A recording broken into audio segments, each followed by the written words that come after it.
May second branch na pala yung Mom's House of Unlimited Nagustuhan namin yung first branch sa San Mateo Rizal Kaya nung nabalitaan naming may second branch na sa Marikina, pinuntahan agad namin when we got the time.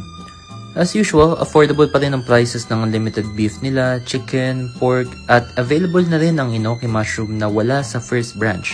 Kaya mas natuwa talaga sa branch na to Mas spacious na rin ang branch na to kaya mas makakagalaw ka ng maayos kumpara sa first branch. Malasa pa rin yung cheese, and approachable pa rin yung staff. You just have to raise your board at lalapit na sila agad-agad.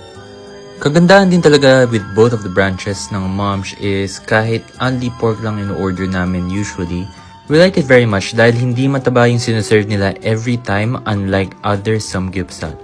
Kaya hindi ko talaga may tatanggi Craving satisfied with Mom's House of Unlimited. Affordable na, masarap pa, di ba? Kaya what are you waiting for?